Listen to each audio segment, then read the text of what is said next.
तो आज भिडियो आपने जानापी पाइबे कि कृषक रेजिस्ट्रेशन बा फार्मर यूनिक आईडी केमी घरे बस निज मोबाइल रे किंबा आपणकर कंप्यूटर लैपटॉप रे अति सहजरे ऑनलाइन रे आवेदन करें। तो जदि आपण मैंने फार्मर यूनिक आईडी बा फार्मर रेजिस्ट्री करूना ताले आपण मैंने पीएम किसान योजना सीएम किसान योजनार टंका आपण मानक मिलिबो नाही। एई फार्मर रेजिस्ट्री केंद्र सरकार तरफ सब राज्य को लागू करा जायछि। जदि आपण मैंने फार्मर रेजिस्ट्री बा फार्मर यूनिक आईडी करूना ताले आपण चाषी बोली गणित हेबे नाही एवं आपण मानक कौन चाषीर जो सब टंका आपण मैंने सरकार तरफ पाँच कि बेनिफिट पाँच तो से सब आपण मानक मिल पार ना। तो से फार्मर यूनिक आईडी बनवाई लागू हो सारा एवं ऑनलाइन आवेदन चली। तो आपण मैंने चाहिए घरे बस निज मोबाइल कि कंप्यूटर लैपटॉप रे करें। तो केमिति आपण मैंने आवेदन करेंगे एवं कौन कौन सब डॉक्यूमेंट आवेदन कला बेले दरकार पड़ो आसतु देखा। ता पूर्व जदि आप चैनल को नुआ कर देखुं ताले हम चैनल को एवं सब्सक्राइब करंतु एमती नुआ नुआ इनफॉर्मेटिव वीडियो देखिबा पई। तो प्रथमे आपण जेकोसी गोटे ब्राउजर को जाई एई वेबसाइट को आसी परिबे जोटा कि होउची odfr.agristack.gov.in। तो एई वेबसाइट लिंक हम डिस्क्रिप्शन बॉक्स रे अछि आपण सेठु मध्ये डायरेक्ट एई वेबसाइट को आसी परिबे। तो एठा को आसिला परे एठी आपण माने देखंतु दिया जायछि login as official and farmer. तो आमे जेहेतु फार्मर बा चासी सेति पई फार्मर चूज कले तापर आपण माने जदि पूर्व एठा रेजिस्ट्रेशन करछंती ताहले आपणकर मोबाइल नंबर एवं पासवर्ड दे कैप्चर टी को टाइप करी एठा लॉगिन हेई परिबे। आ जदि आपण न्यू यूजर आगरु आपण एठारे कोनोसी रेजिस्ट्रेशन करि नांती ताले एठी जो दिया जायछि क्रिएट न्यू यूजर अकाउंट आपण ताहारी ऊपर क्लिक करंतु। तापर आपणकर जो आधार नंबर टी सेटा आपण एठारे देई दियंतु। तो जे फार्मर जहाँकर रेजिस्ट्रेशन करा जाउछि तांकर आधार नंबर टी एठारे देई दियंतु। आधार नंबर दे सारा पर आप सिंपली सबमिट उपर क्लिक करूँ।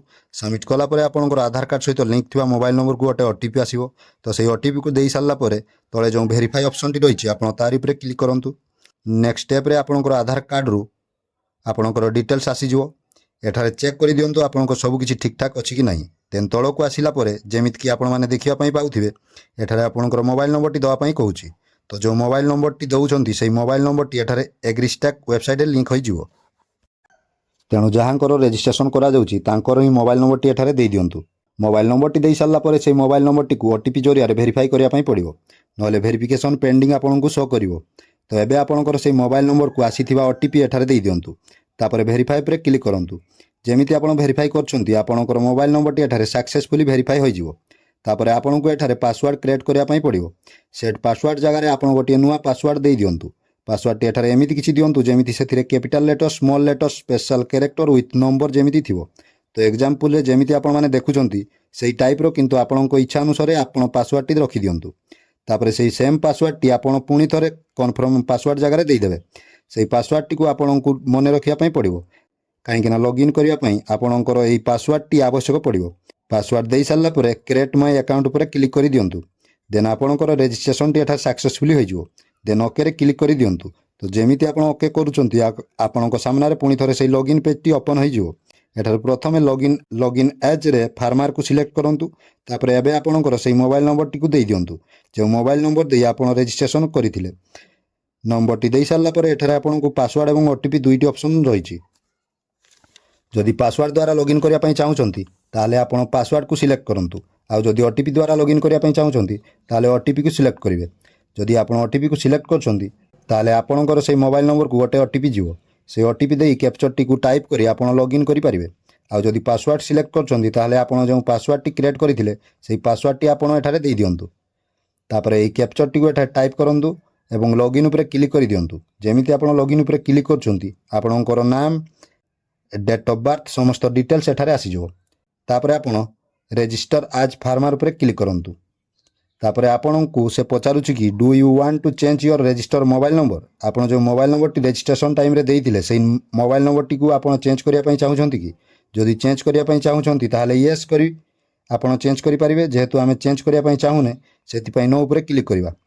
तापर आपनको सामना रे farmer registration form T open होई जिवो।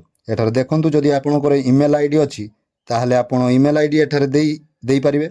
ईमेल आईडी टी ऑप्शनल रहिछि जदि नाही नदेले भी चलियो। देन फार्मर डिटेल्स सेक्शन रे आपनकर नाम टी इंग्राजी एवं ओडिया रे एठारे शो करूथिबो। ता सहित gender date of birth as मध्ये एठारे रहिछि। तापर एठारो आपण कास्ट बा कैटेगरी कोन चूज करिया पई पड़िबो। तो एससी एसटी ओबीसी जनरल जहाँ भी आपनकर कास्ट होइथिबो ताहा आपण सिलेक्ट कला परे एठारे आपण तळको आसंतु। तो तळे आपनकर आधार कार्ड रु फेच हेई कि डिटेल्स आसी जाइथिबो। केवल आपको पिनकोड टी एठारे देवाई पड़ो। तो जो थी आपंकर एमती रेड कलर स्टो मार्क दि जाइए से सब आपंकर मैंडेटरी से सब आप फिलअप करेंगे एंड बाकी डिटेल्स नदेले भी चलो। पिनकोड टी दे सारापर जो ऑप्शन टी शो करुच्ची इनसेट लेटेस्ट रेसिडेंटियल डिटेल्स तो ऊपर दि जाइए एड्रेस टी आपंकर भूल अच्छी आप गोटे नुआ रेसिडेंटियल एड्रेस देवाई चाहूँगी ताले आप बॉक्स रे क्लिक करी आपंकर एड्रेस टी आप चेंज करेंगे। तो जदि एड्रेस टी ठीक अच्छी ताले एठारे सिलेक्ट करवा किसी आवश्यक नहीं। तापर लैंड ओनरशिप डिटेल्स आपन को एठार देवाई पड़ो। तो जहाँकर नाम रे जमी थी से ही यही फार्मर रजिस्ट्री करेंगे। तो यही फार्मर टाइप जगार सिलेक्ट टाइप को चूज करी ओनर सिलेक्ट करूँ।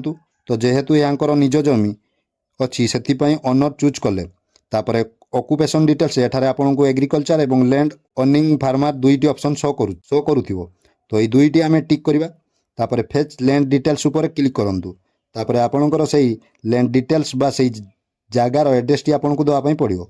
जो जगार आपन जमीटी अच्छी तो प्रथम डिस्ट्रिक्ट सिलेक्ट करूँ तापर सब डिस्ट्रिक्ट बा तालुका सिलेक्ट करेंगे एवं विलेज टी चूज कर सारा पर आपणकर सर्भे नंबर कि सब सर्भे नंबर टी एठार दे पारती। तो सर्भे नंबर जगार आप जमीर जो प्लॉट नंबर से एठार दे दिंतु। तो प्लॉट नंबर टी दे सारापर आप सिंपली सबमिट उपर क्लिक कर दिंतु। सबमिट कलापर तापर select owner and identify name जगार आपणकर नेम टी को सिलेक्ट करूँ। तो सही जमी रे आपणकर जेतोटी प्लॉट थी से सब प्लॉट आपको एठारे शो करिवो एवं ता साइड रे आपणकर नाम मध्य दिया जाइथिवो। तो यांकर जेहेतु गोटे प्लॉट तेणु गोटे प्लॉट शो करुच्ची। तो तापर आपण प्लॉट को सिलेक्ट करूँ। तो प्लॉट सिलेक्ट कलापर एठारे सबमिट उपर क्लिक कर दिंतु। तापर आपणकर से जमीर डिटेल्स एठारे आसीजो।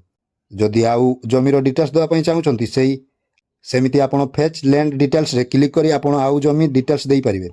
तापर वेरीफाई ऑल लैंड उपर क्लिक कर दिंतु। तो जेमिति आपण वेरीफाई ऑल लैंड उपर क्लिक करूछंती तो आपणकर से सब प्लॉट सिलेक्ट हो जिवो। तापर तळको आसंतु तो सेही जमीर टोटल लैंड एरिया बा टोटल केते हेक्टर से जमी रही आपको एठार शो करूथिबो। देन तार ठीक तळको आसिला परे एठारे सोशल रजिस्ट्री डिटेल्स रे जदि आपणकर रेशन कार्ड अच्छी ताले आपण पीडीएस रेशन कार्ड को सिलेक्ट करूँ। तापर आपणकर रेशन कार्ड नंबर टी एठार दे दिंतु। जदि रेशन कार्ड नहीं तो से सब नदेले भी चलो। तापर डिपार्टमेंट एप्रुवाल एठारे आपण रेवेन्यू सिलेक्ट करूँ। तापर फार्मर कंसेंट टिक करूँ। तापर भल भाव में आप पुणी थे चेक कर दिंतु आपणकर डिटेल्स सब ठीक ठाक देइछंती कि नहीं। तो फोटोटी आपणकर आधार कार्ड ऑटोमेटिक आसी जाइथिवो। तो से सब किसी डिटेल्स आप भल भाव में चेक कर सारा पर जदि ठीक अच्छी ताहले आपण तळको आसंतु। तापर सेव उपर क्लिक कर दिंतु। तो सेव कलापर आपको एमती गोटे पॉपअप शो करिवो। तो ओटीपी को सिलेक्ट करी प्रोसीड टू ई साइन उपर क्लिक कर दिंतु। तापर पेज रे आपण एठारे आधार नंबर सिलेक्ट करी आपणकर जो आधार नंबर टी सेटा आपण एठारे दे दिंतु।